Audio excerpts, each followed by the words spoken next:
इचलकरंजी शहरातील काही पान शॉपमध्ये तंबाखूजन्य व आरोग्यास अपायकारक पदार्थांची सर्रास विक्री सुरू असून त्यावर तातडीने कारवाई करावी अशी मागणी भीमशक्ती सामाजिक संघटना ऑल इंडिया हातकणंगले तालुका युवा अध्यक्ष राहुल जावळे यांच्या नेतृत्वाखाली पोलिसांकडे करण्यात आली आहे। या संदर्भात पोलीस निरीक्षकांना निवेदन देण्यात आले। निवेदनात असे म्हटले आहे की इचलकरंजी शहरातील अनेक पान शॉपमध्ये तंबाखूजन्य पदार्थांसह विविध घातक पदार्थांची खुलेआम विक्री होत असून यामुळे नागरिकांच्या विशेषतः तरुणांच्या आरोग्यावर गंभीर परिणाम होत आहे।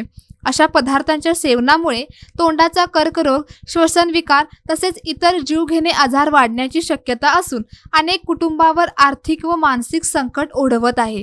त्यामुळे सार्वजनिक आरोग्याच्या दृष्टीने या प्रकाराला तातडीने आळा घालणे आवश्यक असल्याचे संघटनेने म्हटले आहे।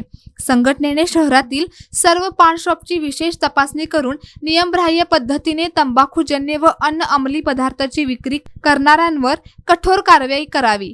अल्पवयीन मुलांना अशा पदार्थांची विक्री रोखण्यासाठी विशेष मोहीम राबवावी आणि विक्रीवर प्रभावी नियंत्रण ठेवण्यासाठी नियमित तपासणी सुरू करावी अशी मागणी केली आहे। या निवेदनाची गांभीर्याने दखल घेऊन तातडीने कारवाई करावी, अन्यथा भीमशक्ती सामाजिक संघटनेच्या वतीने लोकशाही मार्गाने आंदोलन करण्यात येईल असा इशाराही देण्यात आला आहे। निवेदनावर राहुल जावळे, लक्ष्मी गारवे, आर्यस जावळे, नेताजी जुवे, अमोल लाखे यांच्यासह संघटनेच्या पदाधिकाऱ्यांच्या स्वाक्षऱ्या आहेत।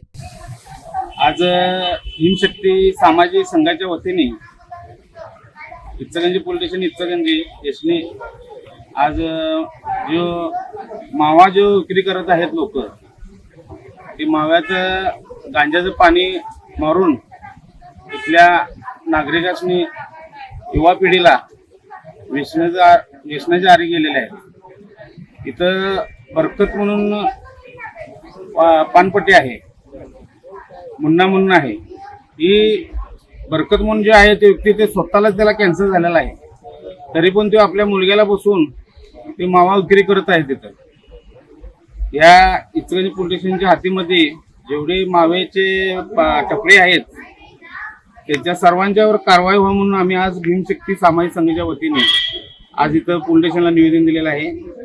योग्य कारवाई पोलिसांनी करावी, अन्यथा पोलीस स्टेशनच्या समोर आम्ही निदर्शन करणार आहे संघटनेमार्फत।